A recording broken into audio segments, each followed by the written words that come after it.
안녕하세요, 크루즈여행가 로맥입니다. 자, 승선 13일차 아침입니다. 오늘은 3월 13일 아주 쉬워요. 날짜대로만 1차를 말씀드리면 됩니다. 오늘은 다윈에 도착하는 날입니다. 호주에서의 마지막 기항지이자 오세아니아를 여행한 이번 여행의 마지막 일정이 되겠습니다.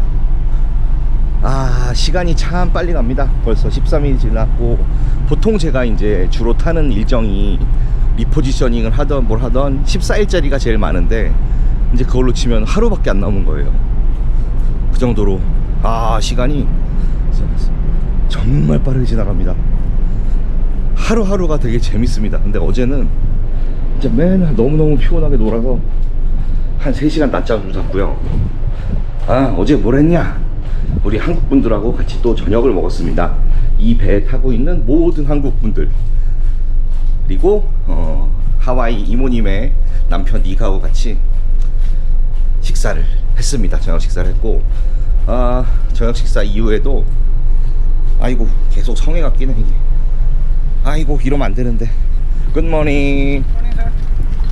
한번 닦겠습니다. 닦으니까 좀 낫죠. 식사 이후에도 같이 아주 즐거운 시간을 많이 보냈어요. 제 루틴대로 어제는 거의 유일하게 제가 저녁 8시에 게임쇼 같은 거 참여 안 한 날입니다. 그냥 솔로 미팅 갔다가 저녁 식사하러 갔다가 우리 한국분들하고 어울려서 같이 놀다가 카라오케 가서 같이 얘기하고 그랬습니다. 자, 우리 배는 벌써 다윈에 도착을 했습니다. 원래는 7시 도착 예정인데 벌써 이렇게 도착을 했고, 도시다운 도시를 진짜 오랜만에 봅니다. 얼마만입니까? 거의 오클랜드 떠나서 그나마 케언즈. 근데 거기도 이렇게 높은 건물이 많진 않았죠? 케언즈 이후에 처음 보는 것 같습니다. 여기에 접안할 거로 예상됩니다. 그러니까 뭐 중심부하고 그렇게 멀어 보이진 않습니다. 저도 처음 오는 곳이라 밤이라 잘 보이진 않지만 그래도 도심하고는 아주 그렇게 떨어져 있지 않는 그런 곳으로 추정이 됩니다. 자, 그러면 오늘 먼저 근데 오늘 땅을 보세요. 어제도 그렇고 밤에 비가 오고 천둥 번개 치고, 번개 특히 많이 쳤고요. 비도 오고, 그래서 이렇게 젖어 있는데 오늘 하루 종일 비 예보가 있습니다. 뭐 우기라 그런 건 좀 예상은 했지만 조금 비 오는 거에 대한 대책은 좀 세워야 될 것 같습니다. 그래서 우의를 갖고 왔고요. 저는 한국에서 뭐 가방에다 이미 넣어놨고, 뭐 우의나 아니면 맞고 다녀도 되죠. 뭐 시원하게. 그건 상황 봐서 해야 될 것 같습니다. 자, 오늘 다윈 도착했죠. 여기가 주가 여러 가지가 있는데 노던 준주래요. 여기가 주도인데 노던 준주는 전 처음 와봅니다. 그러니까 케언즈는 어디입니까? 퀸즐랜드주 그쪽에 속해 있고, 브리즈번과 함께. 여기는 아예 이제 북쪽이죠. 그러니까 여기는 오히려 시드니나 뭐 멜번이나 이런 호주의 다른 곳보다 아시아가 훨씬 더 가까운 곳입니다. 그렇게 되고요. 인구는 한 15만 명 정도 살고 있답니다. 그러니까 우리로 치면은 15만 명이면은 진짜 작은 도시죠. 네, 작은 시 정도 되는 규모인데 그 정도 인구가 살고 있다니까 여기도 아주 인구가 널널하게 살고 있는 곳입니다. 자, 이름은 다윈. 너무 많이 들어보셨죠? 찰스 다윈. 찰스 다윈의 이름을 따서 지었는데 정작 찰스 다윈은 이곳을 한 번도 안 왔을걸요? 그렇게 알고 있습니다. 근데 찰스 다윈의 이름을 따서 지었기 때문에 내일도 시데이니까 제가 뭐 이왕 다윈 도시에 온 만큼 다윈 얘기도 한번 해보도록 하겠습니다. 자, 이렇게 보면 깜깜한데 이제 일출 뜨기 전에 이쪽 바다입니다. 예쁘죠? 제 육안으로 보면 훨씬 더 이쁩니다. 지금 제 고프로에는 뭐 그렇게 화면이 이쁘게 담겨 있진 않습니다. 제 눈에만 이쁩니다. 얼마나 이쁘냐 궁금하시면 크루즈를 타시면 되겠습니다. 우리는 지금 정박을 하고 있고 계단이기 때문에 잠시 조심해야 됩니다. 자, 그래서 언제까지 우기냐, 11월부터 3월까지가 우기래요. 그러니까 우기에 거의 끝자락에 저희는 와 있습니다. 근데 너무 늦게 오면은 모르겠어요. 좋은지 안 좋은지 모르겠습니다. 좀 동남아도 그렇죠. 봄이나 이럴 때까지는 우기니까 그 이후에 가든지 겨울철에 우리로 치면 가을 정도 가는 게 가장 좋을 것 같습니다. 어쨌건 한 4개월간 11, 12, 1, 2, 3, 5개월간 우기니까 오는 참고하시기 바랍니다. 자, 여기는 외부에 외곽 같은 데에 애보리진들, 그러니까 원주민들의 보호구역이 되게 많은 곳이랍니다. 그것도 좀 특이한 점이라고 합니다. 자, 1839년에 항구로 개발됐대요. 그러니까 꽤 늦지 않게 항구로 개발됐던 곳인 것 같습니다. 그리고 여기가 뭘 했느냐, 진주 조개잡이 근거지였대요. 아하. 그러면서 개발이 되었고요. 라라키아 원주민이라고 있었대요. 그리고 얘네들을 가라말라라고 불렀대요. 그게 뭐냐, 흰 돌을 의미한다는데 왜 그렇게 불렀는지 모르겠습니다. 흰 돌? 산이 왜 여기는데 흰 돌이 많은가? 한번 보도록 하겠습니다. 날이 개지면요. 그리고 여기는 원래 동남아시아하고 말씀드렸다시피 무역로를 갖고 있었던 곳입니다. 그러니까 교류를 했던 곳이에요. 인도네시아나 이런 쪽하고요. 자, 뭐 도시로 되기 이전에 1600년대에 네덜란드인이 호주 북부 해안에 도착해서 최초의 유럽 지도를 만들었대요. 그러니까 존재는 알고 있었어요. 그리고 1839년 HMS 비그로, 요게 이제 비그로가 찰스 다윈이 탔던 배입니다. 근데 이 사령관이 그 비그로에서 같이 탔던 다윈 이름을 따서 이 곳에 이름을 지었다고 합니다. 다윈하고는 살짝 관계가 있는 건데 다윈은 정작 이곳에 크게 관련이 없다, 이렇게 말씀드리면 되겠습니다. 비그로하고는 관련이 있습니다. 비그로. 자, 1869년 135명 정도가 거주하는 작은 정착촌을 세웠대요. 그리고 팔머스턴이라고 명명을 했답니다. 여기가 그 전에는 다윈이 아니라 팔머스턴, 어렵네요. 팔머스턴. 자, 1870년 오버랜드 전신이 세워졌고요. 세계와 연결됐답니다. 그러니까 꽤 이른 시간에 세계하고 이쪽하고 연결이 되어 있던 거죠. 근데 그 전신주 같은 거를 설치하는 중에 금을 발견했대요. 여기 또 골드러시가 시작됩니다. 그래서 1875년쯤에 인구가 300명으로 늘어났고, 아이고 얼마 안 늘어났네. 근데 이제 이때부터 이제 골드러시 하면 항상 연관되는 게 중국인들입니다. 뭐 호주도 그렇지만 미국도 그렇죠. 중국인들이 늘어났고요. 1890년 경제 불황도 생기고 또 백호주의가 되게 심했다 그랬잖아요. 그러니까 인종차별, 피부색이 다른 종족에 대해서 차별이 심해졌기 때문에 중국인들은 점차 줄어들었다고 합니다. 그러니까 뭐 경제가 안 좋으니까 먹고 살 게 적어지면 다툼이 일어나게 되고 싸우게 되고 그러잖아요. 그러니까 좀 안 좋은 일이 있었던 것 같습니다. 자, 언제 다인으로 변경됐느냐, 1911년에 변경됐다고 합니다. 2차 대전 시 약 10,000명의 군인이 도착을 했고요. 뭐 쿡타운도 그렇죠. 쿡타운이 더 많이 도착했죠. 20,000명. 1942년에 두 차례 일본 쪽에서의 공습이 있었대요. 그러니까 여기는 일본과의 그 태평양 전쟁에서 거의 최전선에 있던 곳이기도 합니다. 여기도 그렇고 쿡타운도 그렇고 뭐 사노에 마찬가지고 라야테아 해전 뭐 이런 것들 다 이쪽 호주 오세아니아 해역 인근에서 벌어졌던 그런 전투가 되겠습니다. 결국 미국이 계속해서 승기를 잡아가면서 2차 대전에서 승리를 얻어내게 되죠. 자, 우리 배는 거의 다 접안을 했습니다. 이쪽에는 아무것도 안 보이죠.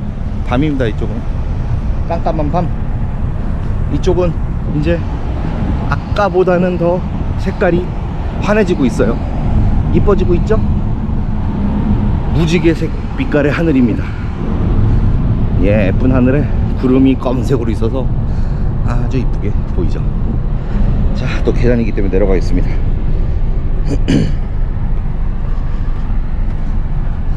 쭉쭉쭉쭉 내려갑니다.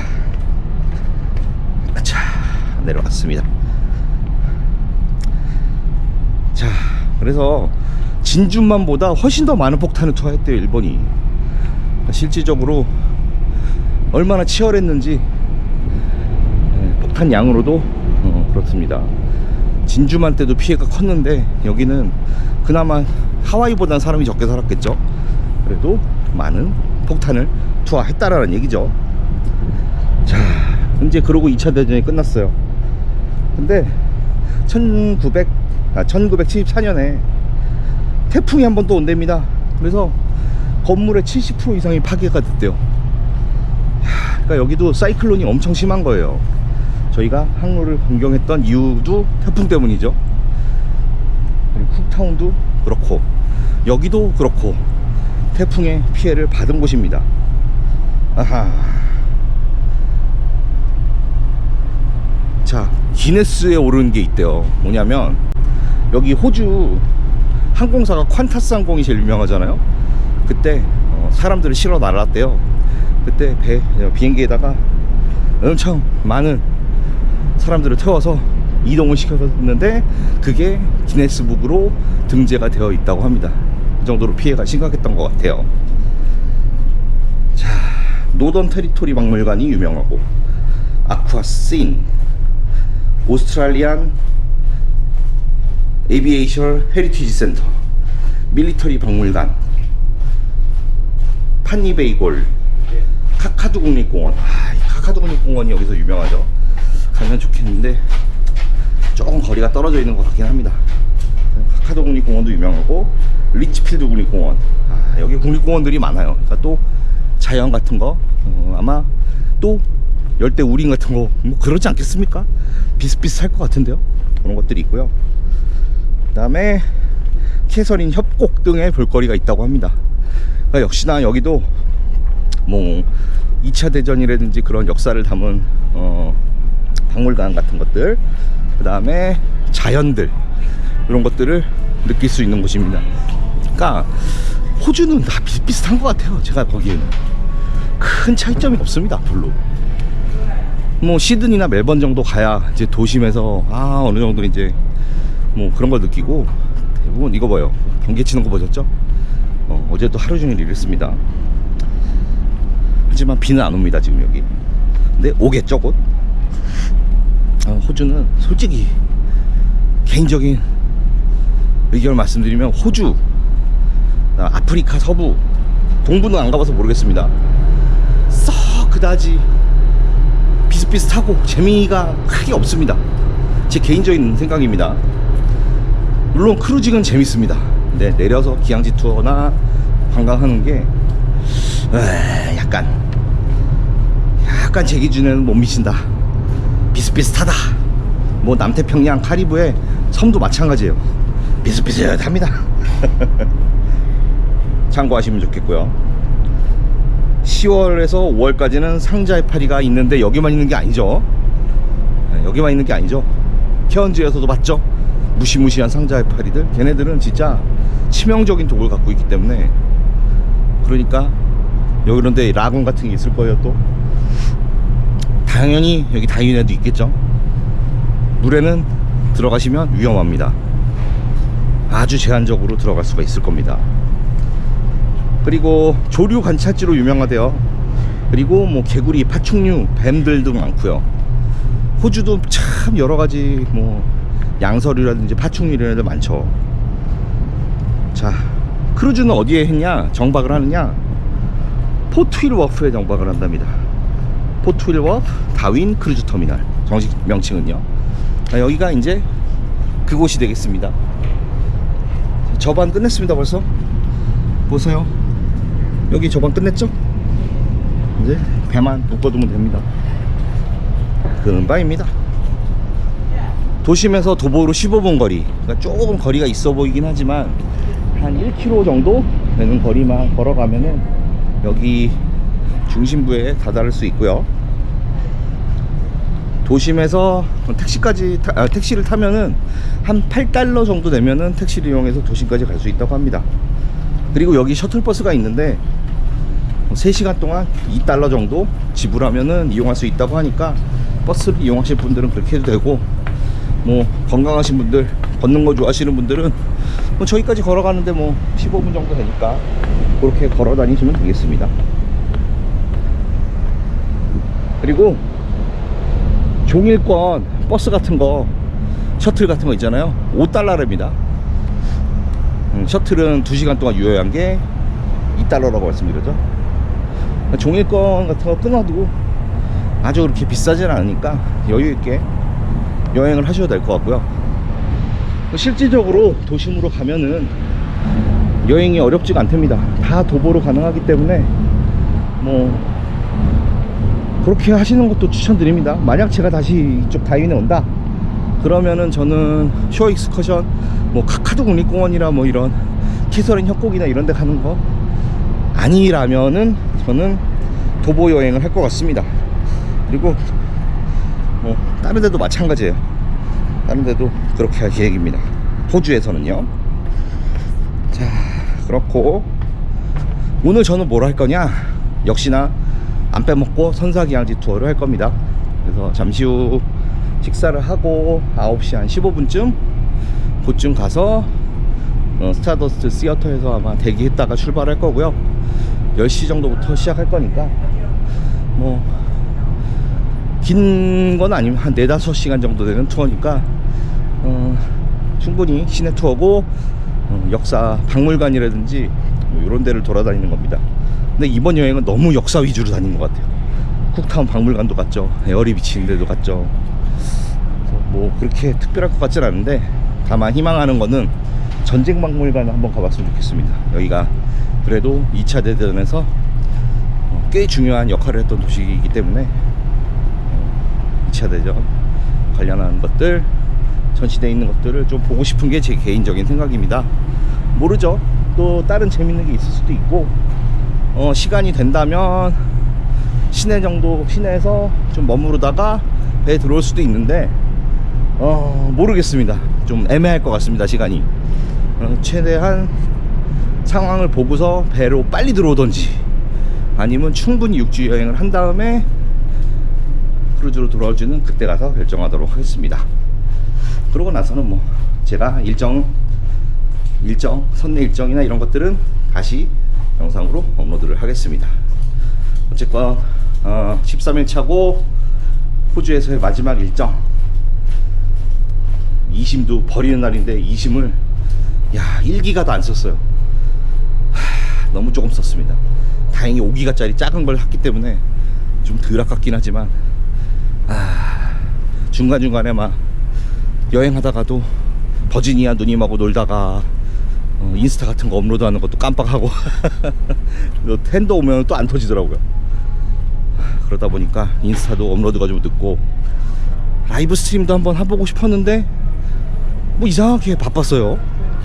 오늘은 뭐 만약 배 일찍 돌아오면은 이쪽 다윈 시내가 보이는 요쯤에서 요 위층이나 요쯤에서 라이브 스트림도 하면서 제가 잘 여행 다니고 있고 재밌게 놀고 있다, 이런 것도 실시간으로 전달 드렸을 수도 있습니다. 지금 이 영상이 나갔을 때쯤이면 뭐 그렇습니다. 자, 저는 조금 더 걷고 아침 준비하고 하선할 아침 식사를 하고 하선 준비를 하도록 하겠습니다. 자, 이상 우리 찰스 다윈 아저씨가 한 번도 안 왔던 곳, 하지만 이름은 다윈인 그곳, 호주의 북부의 최북단의 큰 도시 다윈에서 크루즈 여행가 로맥이었습니다. 자, 시청해주셔서 감사합니다. 자, 자, 보니까 저쪽에 시티워크도 보이죠? 시티워크도 보이고 4D 몇 달러라고 하는데요. 저기 보면 네, 빅버스도 있고요. 네, 잘 안 들리지만 40 몇 달러라고 얘기하는 것 같습니다. 그리고 시티워크 있어서 걸어서 가도 되고요. 신났네요.